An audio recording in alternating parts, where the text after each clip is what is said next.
వరాహస్వామి శ్రీనివాసుల యొక్క ఒప్పందాన్ని గురించి కథ ముందుకు వెళుతున్నది. గోపాలకుడు గొడ్డలితో కొట్టిన దెబ్బ స్వామిని ఎంతో బాధ పెట్టసాగింది అనుకున్నాం. శ్రీనివాసుడు బాధను తట్టుకోలేక బృహస్పతి చెప్పిన ప్రకారం చేద్దామని గాయానికి తగిన ఔషధి, ఆ ఔషధ మూలికల కోసం అడవిలో అన్ని చోట్ల వెతికాడు.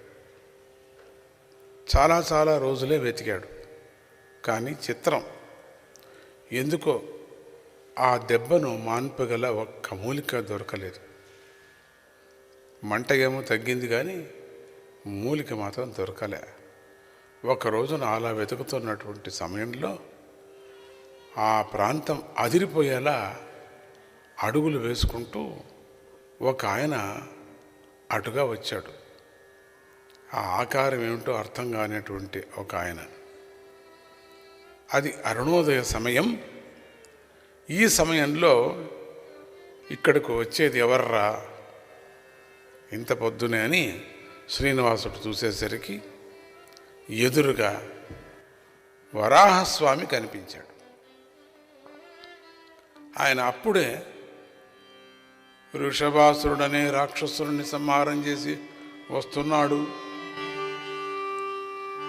ఆ కోపం ఇంకా ఆయనకు పూర్తిగా తగ్గనట్లేదు. మంచి ఉగ్రంగా ఉన్నాడు. అందుకే ఆ ప్రాంతమంతా అదిరిపోయేలా అడుగులు వేసుకుంటూ వచ్చాడు. అంత ఘోరమైనటువంటి కోపంలో చాలా ఆ కళ్ళు కూడా మంటలాగా ఒక అగ్నిలాగా ఉన్నాయి. శ్రీనివాసుడు ఆయన చూసి కంగారు పడిపోయాడు. శ్రీనివాసుడు కొంచెం మానవ అవతారం కదా, అందుకని అదిరిపోయాడు ఆ రూపాన్ని చూసి. ఇక్కడ విశేషమైనటువంటి విచిత్రమైన రూపం ఒకటి, మనిషి ఆకారంతో కలిగిన ఒక రూపం. మనిషి ఆకారంతో కలిగిన రూపము, ఆ విచిత్రమైన రూపం చూసి భయపడాల్సిందే కదా. అందుకని ఆయన ఉగ్ర రూపాన్ని చూడలేక భయపడిన వాడిలా ఉండిపోయాడు, భయపడుతున్నాడు. అంతలో వరాహస్వామి కూడా శ్రీనివాసుని చూశాడు. నా అనుమతి లేకుండా నా ప్రాంతానికి వచ్చింది ఎవరు? వచ్చిందే కాకుండా ఇక్కడ ఉన్న చెట్లను పాడు చేసేది నువ్వేనా? ప్రతిరోజు ఏదో ఒక ప్రాంతంలో చెట్లన్నీ కూడా వడిలిపోతున్నాయి, అన్నీ కూడా ఎండిపోతున్నాయి, కూడా కొన్ని నాశనం అయిపోతున్నాయి. అయితే దీనికి కారణం నువ్వే అని నాకు అనిపిస్తుంది. అవునా అవునా అంటూ గట్టిగా అరిచాడు. ఆ అరుపులు రీసౌండ్ లాగా ఉంది. అది ఎట్లా తగ్గించడమో తెలియటం లేదు ఆ వరాహస్వామికి. ఎందుకంటే ఆ వరాహస్వామి ఆహ్వానమే అటువంటిది, అంత ఘోరమైంది ఆ రీసౌండ్. వరాహస్వామి అడుగులే కాకోకుండా అరుపుకు కూడా ఆ ప్రాంతమంతా మరోసారి వణికింది. అని శ్రీనివాసుడు అసలే గాయంతో ఎంతో బాధపడుతున్నాడు. వరాహస్వామి ఉగ్రంగా ఇలా అరిచేసరికి భయపడుతూ వెంటనే పరుగు తీసి పుట్టలోకి వెళ్ళి మాయమైపోయాడు. వీటిని అవతార లీలలుగా గ్రహించాలి. ఎందుకు ఇట్లా చేశాడో అనుకోకూడదు. మనం తన రూపానికే తాను భయపడటమా అనే ఒక ప్రశ్న మనలో వస్తూ ఉంటుంది. కానీ ఆ మానవ ధర్మ ప్రకారంగా అప్పుడప్పుడు ఏమేమి చేయాలనో అన్నీ చేయాల్సిందే. అట్లా చేశాడు. రామావతారంలో కూడా శ్రీహరి అవతారమైనటువంటి ఆ పరశురాముడు రాముడితో యుద్ధానికి సిద్ధపడిన సన్నివేశం మనకు చాలా బాగా కనిపిస్తుంది. వెంటనే వాళ్ళిద్దరూ చూసుకుంటారు ఒకరికొకరు. మనకు అప్పుడు కూడా అనిపిస్తుంది అనుమానం, ఎవరినెవరు ఏం యుద్ధం చేసుకుంటారా అని. కానీ ఒక రూపం సౌమ్యంగా ఉంటుంది, ఇంకొక రూపం క్రూరంగా ఉన్నట్టుగా ఉంటుంది. అట్లనే ఇక్కడ కూడా అదే రీతి అయినటువంటి రూపం కనపడింది. వరాహస్వామి వెంటనే పరిగెత్తుకుంటూ అక్కడికి వచ్చాడు. కానీ ఆ లోపలే శ్రీనివాసుడు మాయమైపోయాడు. పట్టుకోవటానికి కాలేదు. అక్కడ వరాహస్వామికి పుట్ట మాత్రమే కనిపించింది. ఎక్కడ వెళ్ళాడో తెలియటం లేదు. అది దివ్య కాంతులతో ప్రకాశిస్తుంది. ఆ పుట్ట లోపల వెళ్ళి మాయపోయినాడు. అది దివ్య కాంతులతో ప్రకాశించినటువంటి పుట్టను చూసి ఆశ్చర్యమైంది స్వామికి. పుట్ట ఏమిటి, వెలగటం ఏమిటి అని పరిశీలనగా చూశాడు, పరీక్ష చేసి ఏముండొచ్చు ఇది అని చెప్పి. అప్పుడు ఆయనకు శ్రీనివాసుడు శ్రీహరి దర్శనమిచ్చాడు. ఆ శ్రీనివాసుడు శ్రీహరిగా దర్శనమిచ్చాడు. వరాహస్వామికి ఒళ్ళు పులకరించిపోయింది. వెంటనే దేవదేవా శ్రీనివాస రావయ్యా రావయ్యా, శ్రీనివాస రావయ్యా, పుట్ట నుంచి బయటికి రా, నువ్వు సాక్షాత్తు శ్రీ మహావిష్ణువువి.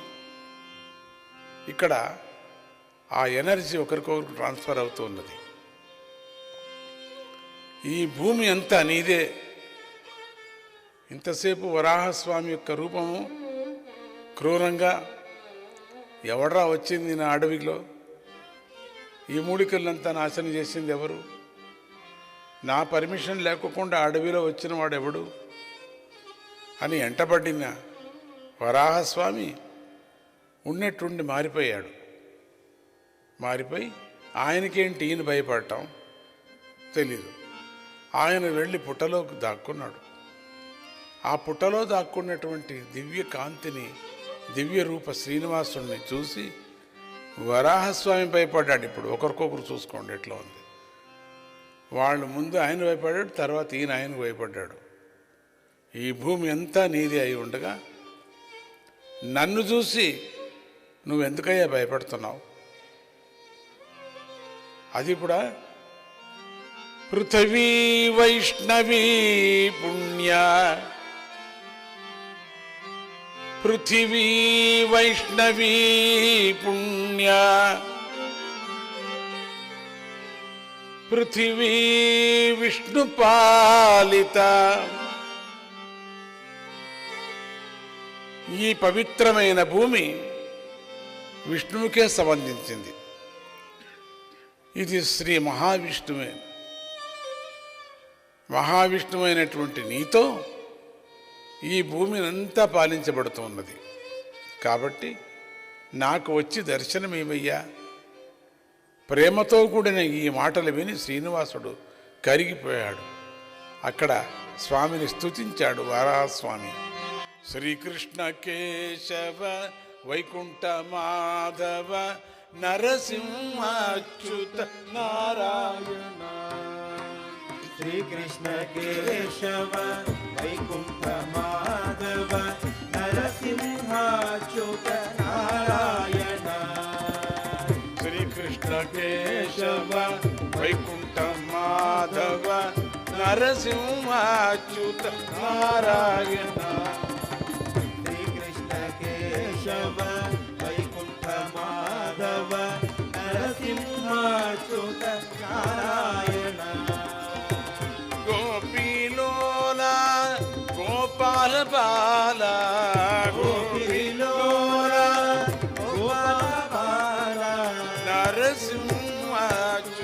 నారాయణ నరసింహాచ్యుత నారాయణ శ్రీకృష్ణ కేశవ వైకుంఠ మాధవ నరసింహాచ్యుత నారాయణ శ్రీకృష్ణ కేశవ వైకుంఠ మాధవ నరసింహాచ్యుత నారాయణ గోవింద బాల గోపాల బాల గోవింద బాల గోపాల బాల నరసింహాచ్యుత నారాయణ నరసింహాచ్యుత నారాయణ శ్రీకృష్ణ కేశవ వైకుంఠ మాధవ నరసింహాచ్యుత నారాయణ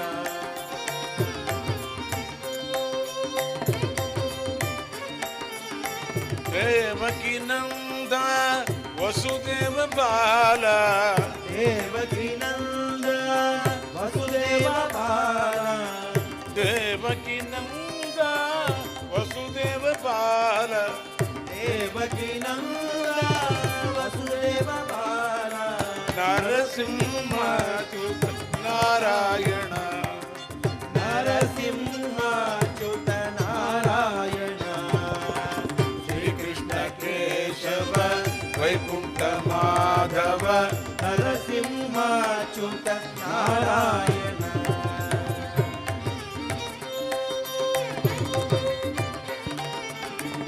అనాథ పాల అరవింద నయన నాగపాల అరవింద నయన అరవింద నయన అరవింద నయన నరసింహాచ్యుత నారాయణ నరసింహాచ్యుత నారాయణ శ్రీకృష్ణ కేశవ వైకుంఠ మాధవ నరసింహాచ్యుత నారాయణ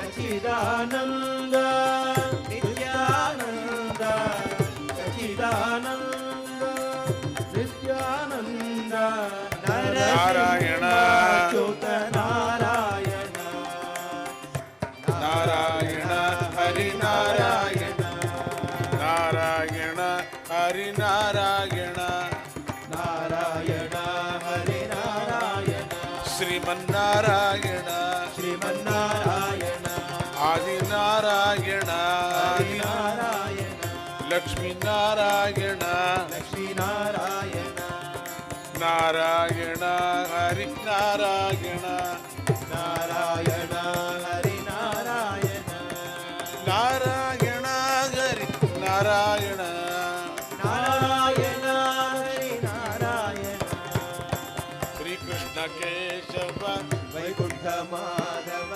నరసింహాచ్యుత నారాయణ శ్రీకృష్ణ కేశవ వైకుంఠ మాధవ నరసింహాచ్యుత నారాయణ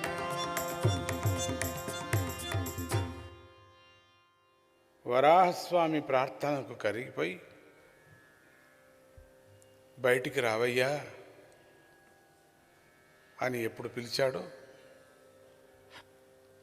ఆ వల్మీకం అంటే పుట్ట నుంచి శ్రీనివాసుడు బయటకు వచ్చాడు. వరాహస్వామి ఆ శ్రీనివాసుడిని కౌగిలించుకున్నాడు. శ్రీనివాసుడు కూడా వరాహస్వామిని ప్రేమతో దగ్గరకు తీసుకున్నాడు. వారిద్దరిని చూసి దేవతలు కిందికి దిగి వచ్చి వారిపై పూలవాన కురిపించారు. ఇద్దరిని ఏకకాలంలో దర్శించుకునేటువంటి వాళ్ళు ఆ దేవతలందరూ ధన్యులయ్యారు.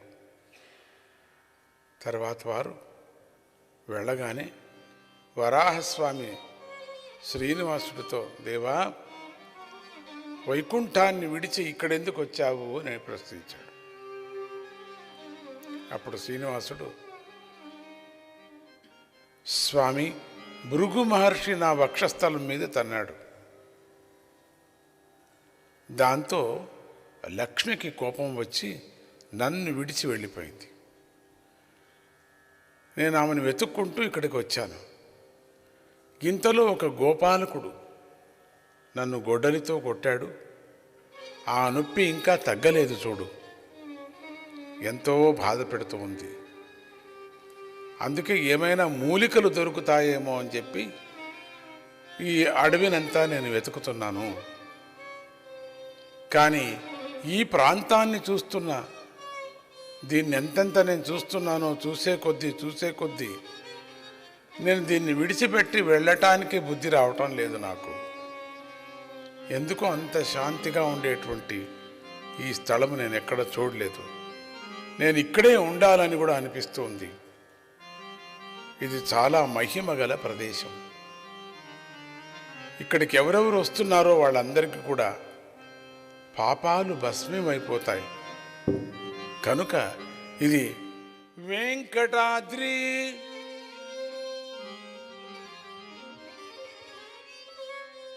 అయం వెంకటనామాద్రి త్రిషు లోకేషు విశ్రుతః వైకుంఠాదపి మే రాజా ఆవాసోతి ప్రియా వగ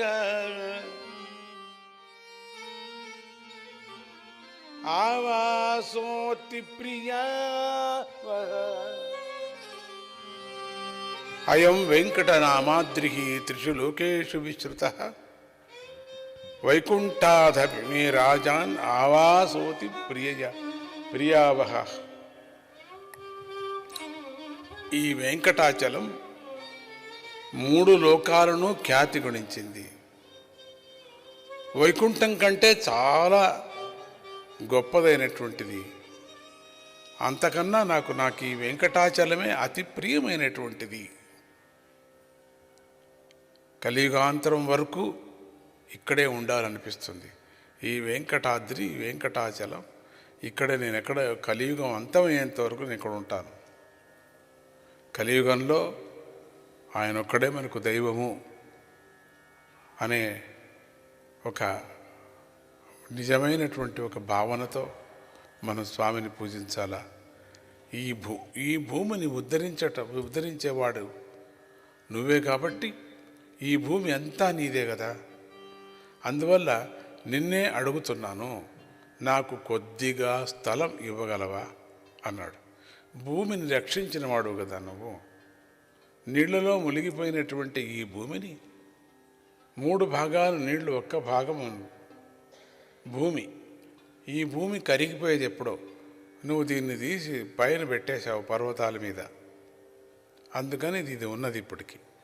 ఎప్పటికైనా జలప్రళయం అవుతుంది కదా, ఎందుకంటే 3 భాగాలు నీళ్లు కదా.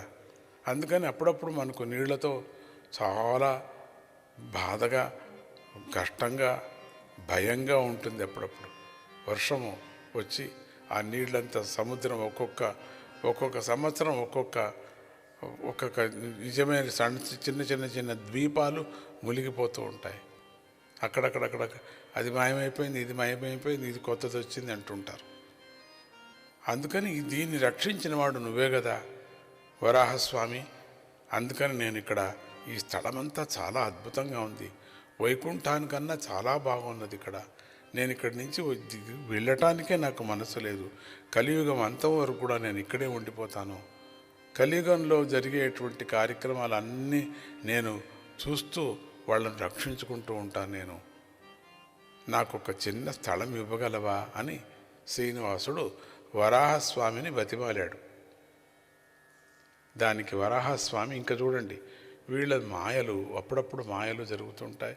అప్పుడప్పుడు మాయామాటలో, అది నిజమైన మాటలో, అది మాయామాటలో, అది లేక మనకు పరిచేసే పరీక్షలో, లేక నిజంగా కూడా అడుగుతున్నారు, ఒక్కటి అర్థం కావటం లే మనకు. అయోమయంలో పడేయటమే వాళ్ళకి చాలా ఇష్టం. దానికి వరాహస్వామి దేవా, ఎంత మాట, విష్ణు అంటే వ్యాపించినవాడు కదా, ఆ విష్ణువు నువ్వే కదా, అయినా నీవే కోరి అడుగుతున్నావు కాబట్టి నాకు కొద్ది ధనం ఇచ్చి స్థలం తీసుకో అన్నాడు.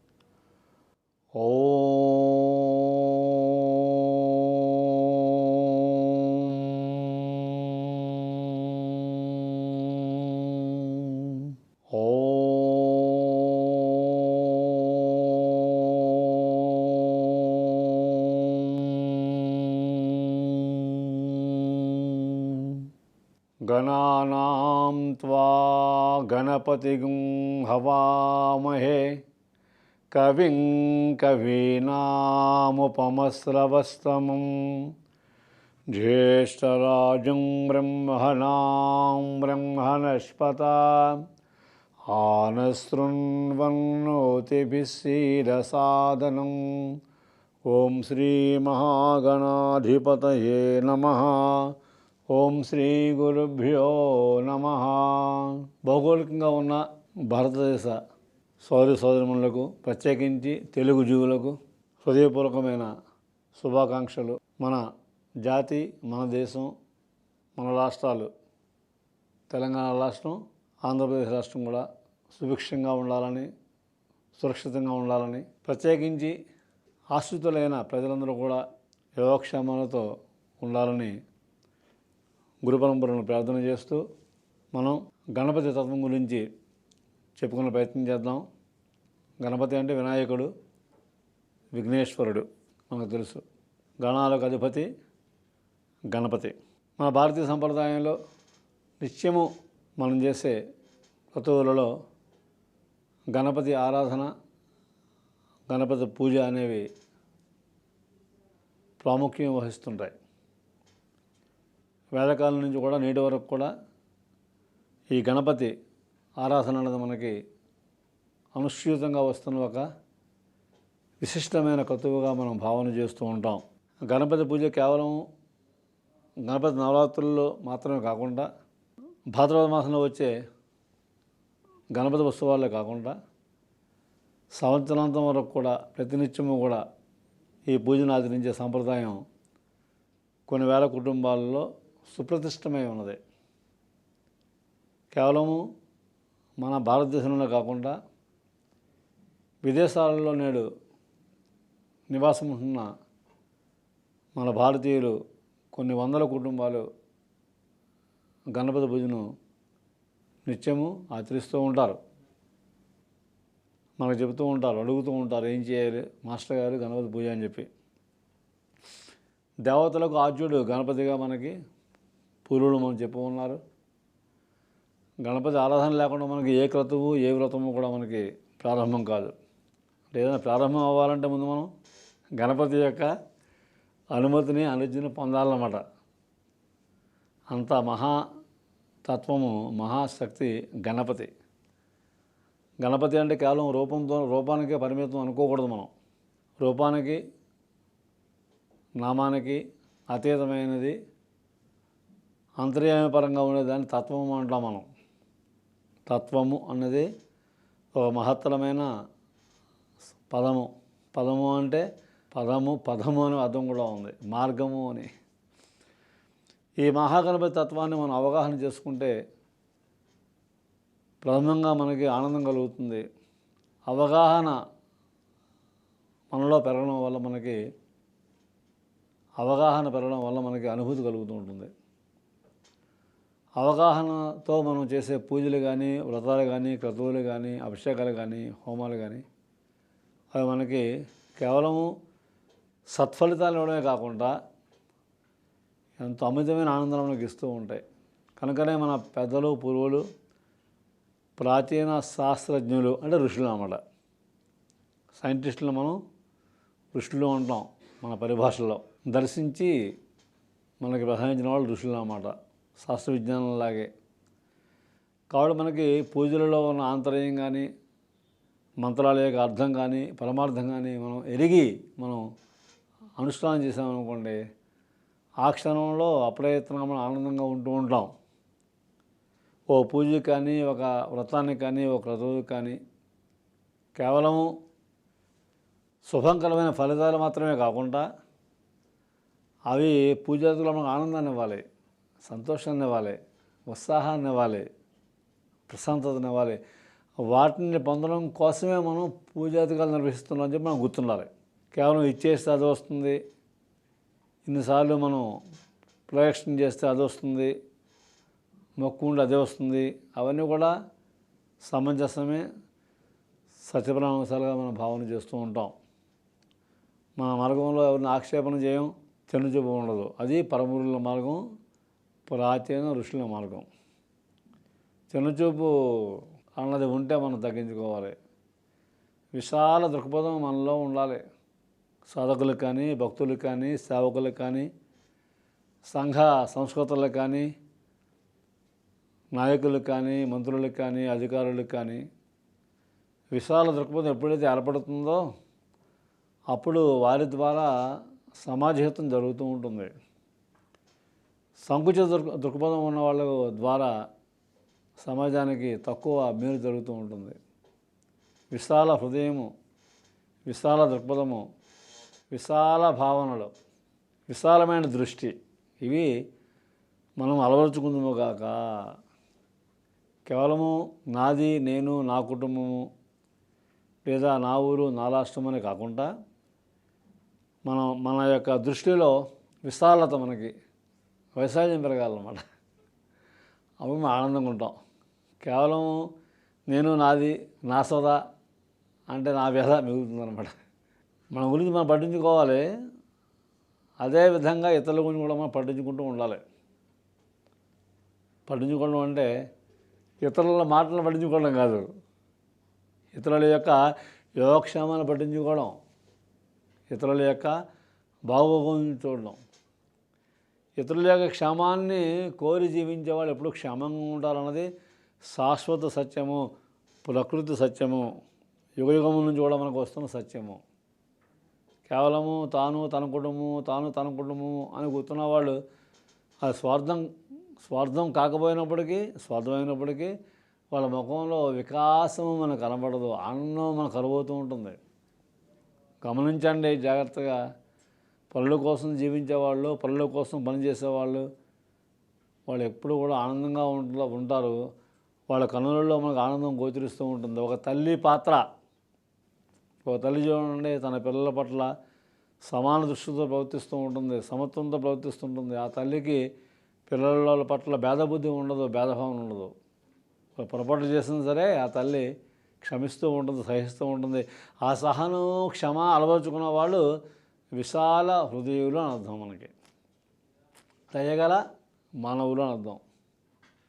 దయా గుణం అన్నది మనం కోరి అలవరుచుకోవాలి.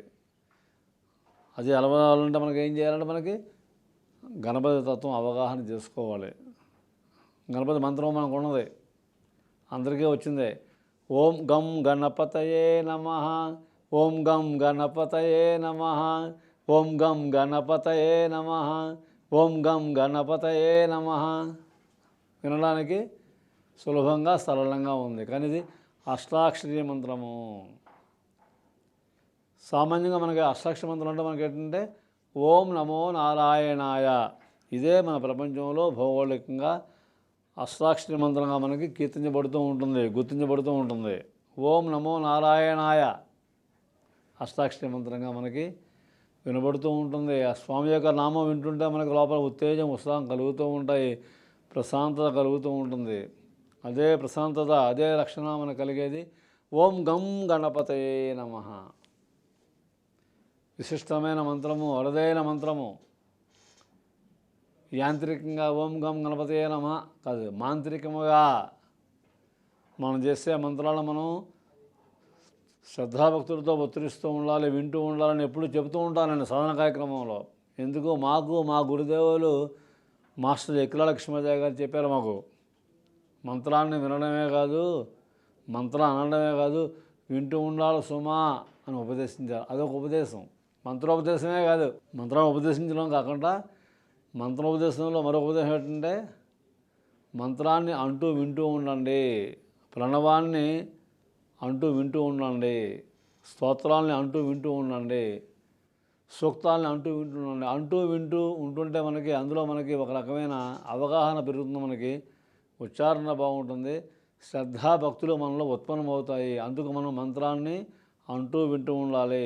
స్తోత్రాలు మనం చేస్తూ ఉంటాం కదా, విష్ణు సహస్రనామం స్తోత్రం చేస్తూ ఉంటాము, లలిత సహస్రనామం చేస్తూ ఉంటాము, ఆదిత్య హృదయం, కృష్ణాష్టోత్రం, అందరికీ వచ్చి లక్ష్మీ అష్టోత్తరము, స్తోత్రాలు సూక్తాలు మనం ప్రతినిత్యం కూడా కొన్ని వందల కుటుంబాల్లో అవి నిరంతరము కూడా పండించబడుతూ ఉంటాయి.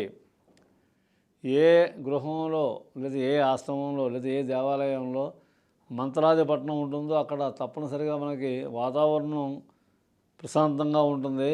వాతావరణంలో శాంతియుత తత్వం మనకి గోచరిస్తూ ఉంటుంది, భాషిస్తూ ఉంటుంది.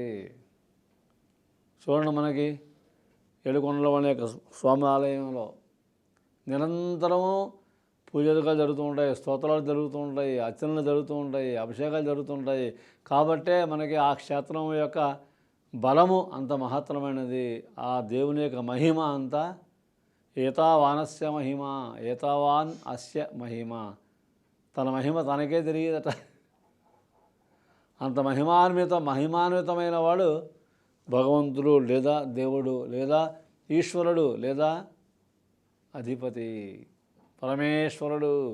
మూల కారణం ఎవడు అంటాం కదా మనం పోతన పద్యంలో. మూల కారణం ఎవడు?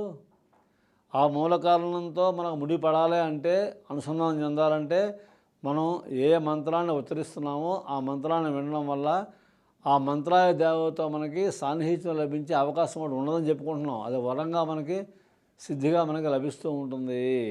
లాభం కదా లభించడం అంటే. లాభం కోసం, జయం కోసం ఎక్కువ మనం సామాన్యంగా ఎక్కువ అభిషేకాలు, పూజలు, హోమాదులు స్వక్షేమం అవ్వచ్చు, స్వలాభం అవ్వచ్చు, లేదా సమాజహితం కావచ్చు. కానీ పరమావధి ఏంటంటే లాభము, జయము, క్షేమమే, అంతే. లాభము, జయము, తద్వారా క్షేమము. నేను ఎప్పుడూ చెబుతూ ఉంటా మన కార్యక్రమంలో, క్షేమమే యోగము, క్షేమమే లాభము, క్షేమమే జయము నవయోగంలో అని. క్షేమం లేనిది ఎందుకండి? క్షేమం లేని సంపదలు మనకు ఎందుకండి? సంపదలు ఉండే క్షేమం లేదనుకోండి, సంపదలు ఉండే శాంతి లేదనుకోండి, మన జీవితం ఏమైపోతుంది? అంతరంగంలో మనకి శాంతి లభించాలి అంటే, అంతరంగంలో ప్రశాంతంగా ఉండాలంటే, చిత్తం ప్రశాంతంగా ఉండాలంటే గణపతి ఆరాధన మనం చేయదుము కాక. అది మన పాఠం ఈరోజు. గణపతి మంత్రం చేద్దాం, గణపతి స్తోత్రం చేద్దాం, గణపతి తత్వాన్ని అవగాహన చేసుకుందాం. మనం ప్రార్థనలో మనం చెప్పుకున్నాం, గణానాం త్వా గణపతిగుం హవామహే. గణపతిని ఆవాహన చేస్తున్నాం మనం స్వామి అని. ఆరాధనలో ముఖ్యము ఆవాహన, ఆహ్వానము, పిలుపు. అప్పుడు ఆయన వచ్చి మనపై దయతో, ప్రేమతో మనకి ఏతించి, మన గృహానికి ఏతించి, మన దేవాలయానికి ఏతించి అక్కడ ఆయన ఆసీనుడు అవుతాడు. ఇక్కడ ఆరాధనలో మనకి ఆవాహన, ఆహ్వానం అంటాం కదా, వెల్కమింగ్ ఆఫ్ ది గాడెస్ అనమాట. ఇక్కడ గణపతిని ప్రతినిత్యం కూడా మనం ఆరాధన చేయదుము కాక.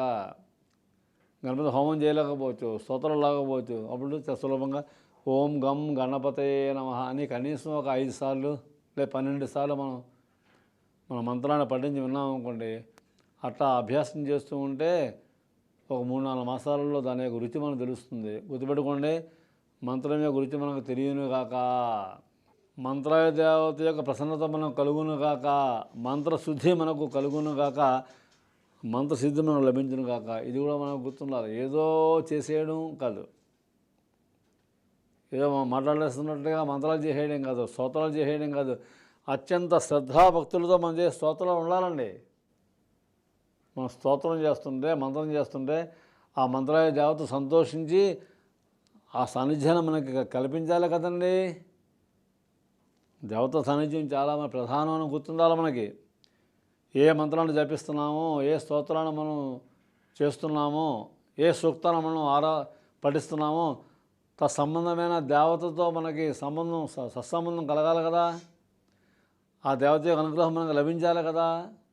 లభించాలంటే మనకి శ్రద్ధ భక్తి మనకి పెట్టుబడిగా ఉండాలి. ఆధ్యాత్మిక సాధనలో కానీ, ఆధ్యాత్మిక జీవనంలో కానీ, యోగపరమైన జీవనంలో కానీ ముఖ్యం ఏంటంటే శ్రద్ధ భక్తి, సహనము, ఉత్సాహము. ఉత్సాహంగా పూజ చేయాలండి, ఉత్సాహంగా స్తోత్రాలు చేయాలండి, ఉత్సాహంగా సూక్తాలను పఠించాలి. సూక్తాలంటే పురుష సూక్తము, శ్రీ సూక్తము, అశ్విని సూక్తము, భూ సూక్తము, నీలా సూక్తము, రుద్ర సూక్తము, విష్ణు సూక్తము, చాలా సూక్తాలు ఉన్నాయి మనకి వేదాల్లో ఉంటాయి. మనం ఏంటంటే సక్రమంగా మనం నేర్చుకోవాలి. గురుముఖత నేర్చుకుంటే బాగుంటుంది. సద్గురువు యొక్క వేద పండితుల యొక్క సాన్నిధ్యంలో నేర్చుకుంటే మనకి తప్పులు లేకుండా ఉంటుంది.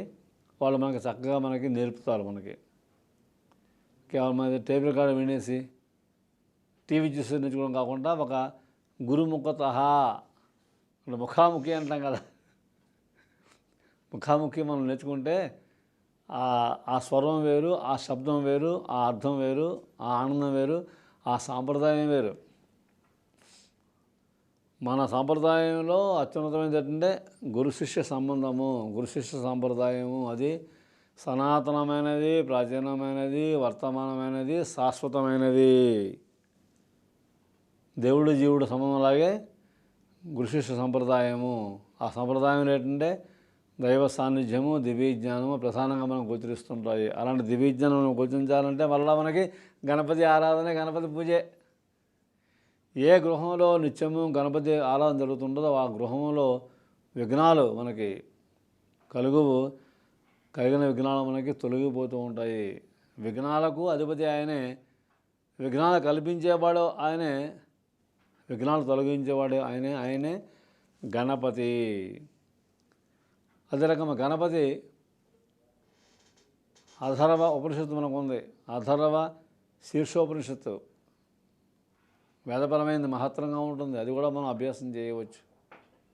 లేదా మన గణపతి మహాగణపతి మంత్రం ఉంది మనకి.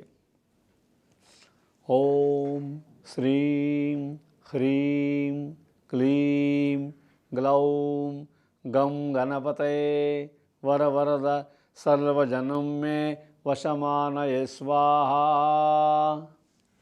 మహాగణపతి మంత్రము. ఇందులో మనకి ఋషులు మనకి ఇమిడ్చి ఉన్నారు, పొందుపరచబడి ఉన్నారు. కాబట్టి ఈ మంత్రంలో మనం ఉపదేశం చేసిన వాళ్ళు బాగా చేయండి. ఉపదేశం పొందినవాడు చేసుకోవచ్చు. ఉపదేశం జరిగితే సరే. గణపతి ఆరాధన కదా, సూర్యుడిని ఆరాధించడానికి ఎవరు అనుమతి కావాలి? మనకి అనుమతి కావాలా? గణపతి మంత్రం చేసుకోవచ్చు. ఓం గం గణపతే నమః. లేదా మనకి మహా గణపతి మంత్రం ఓం శ్రీం హ్రీం క్లీం గ్లౌం గం గణపతయే వరవరద సర్వజనం మే వశమానయ స్వాహా. ఇది 32 అక్షరాల మంత్రం. ఇది అద్భుతమైన మంత్రం. ఇది అదే రకంగా మనకి చివరిలో మనకి జనం మే వశమానయ స్వాహా, ఇంకో జనాన్మే వశమానయ స్వాహా. పాఠాంతర భేదాలు అంటారు, ఎలా చేసినా ఒకటే. జనం మే వశమానయ స్వాహ అని చేయొచ్చు, జనాన్మే వశమానయ స్వాహ అని చేయొచ్చు. స్వాహ అంటే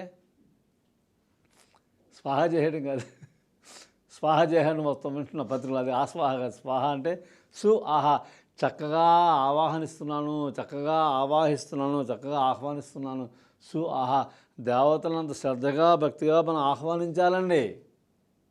ఆహ్వానించి ఆవాహన చేసి ఆరాధించాలి. దేవతా ఆహ్వానము, దేవతా ఆవాహనము ఎంత గొప్పదో దేవతారాధన కూడా అంతే గొప్పది. కేవలం ఆహ్వానించి మనం ఆరాధించలేదనుకోండి, మన ఇంటికి అతిథులని, బంధువులని, మిత్రులను ఆహ్వానించి మనం వాళ్ళు చక్కగా వాళ్ళకి ఆదరించలేదనుకోండి, ఎలా ఉంటుందండి? చికాకు పడరా వాళ్ళు? మళ్ళీ మంటకు వస్తారా? ఏ రకంగా మన బంధువుల్ని, మిత్రుల్ని, మన స్నేహితుల్ని ఇంటికి ఆవాహన చేసి ఆదరిస్తామో అంతకన్నా 100 రెట్లు మన స్వామిని కానీ దేవతని కానీ విష్ణువు అయితే విష్ణు ఆరాధన కానీ శివుడు కానీ అమ్మవారు కానీ గణపతి కానీ సూర్యుడు కానీ శక్తి కానీ మనం ఆవాహన చేసి ఆదరించి మనం ఉపచారాలు చేసి పూజించాలి. ఒక ముఖ్యతను ఏ రకంగా మనం ముఖ్యంగా భావన చేసి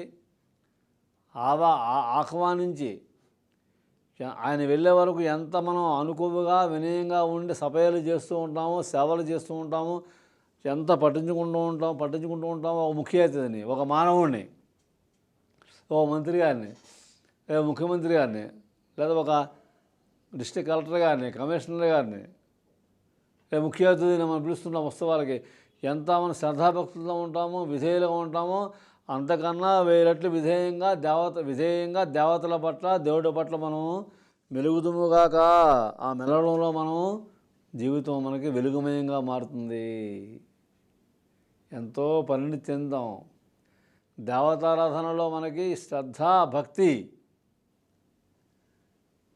ఆ రుచి పెరగాలి. మనకి పూజల పట్ల రుచి పెరగాలి, మంత్ర అనుష్ఠానం పట్ల రుచి పెరగాలి, సద్గంధ పట్టణం పట్ల రుచి పెరగాలి. ఆ రుచి పెరగడం కోసం మనం చెప్పుకుంటున్నాం. అదేవిధంగా మనకి గణపతి ఉపనిషత్తు సంబంధించి అదేవిధంగా మనకి ఒక అందరికీ అర్థవాలని మనం ఒక చిన్న కీర్తన రాసుకున్నాం. మనం అది కూడా మనం వినే ప్రయత్నం చేద్దాం. మనం ఓం గం గణపతయే నమః, ఓం గం గణపతయే నమః.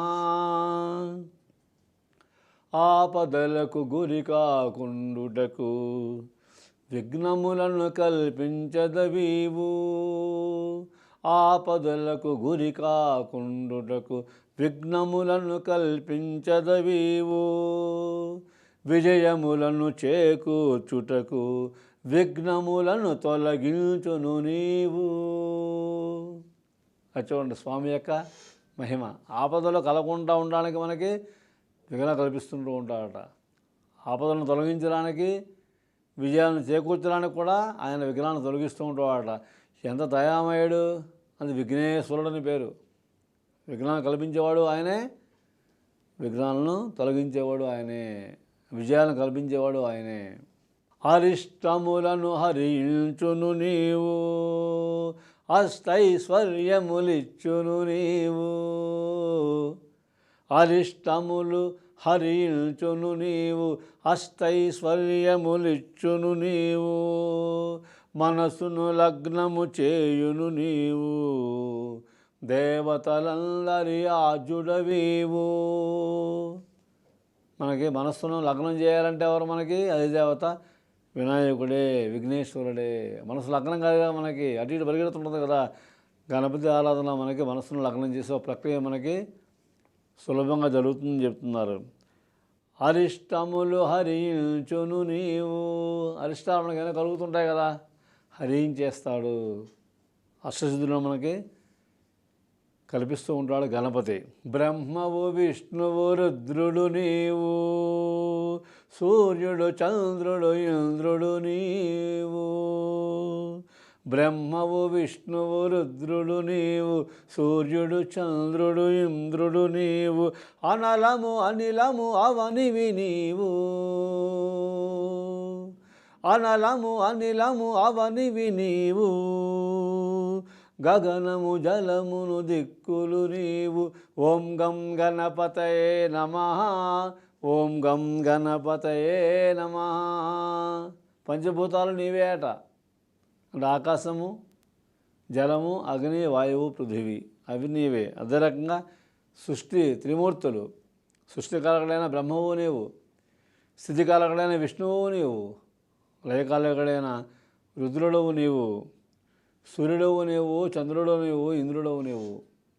అంటే సూర్యచంద్రాది గోళాలు నీవే, తత్వాలు నీవే, బ్రహ్మవు నీవే, విష్ణువు నీవే, రుద్రుడు నీవే, సమస్తము నీవే గణేశ్వర అని మనం తత్వాన్ని మనం ఆవాహన చేస్తున్నాము.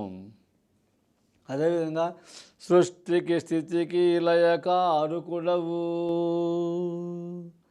సృష్టి విస్థితి విలయకారకుడవు, త్రికాల త్రిదేహ కాలాతీతుడవు, త్రికాల త్రిదేహ గుణాతీతుడవు.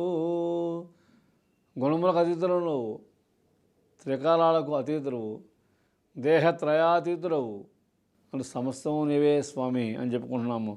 సృష్టి విస్థితి విలయకారకుడవు, త్రికాల త్రిదేహ గుణాతీతుడవు, విజ్ఞానము జ్ఞానము ఆనందుడవు.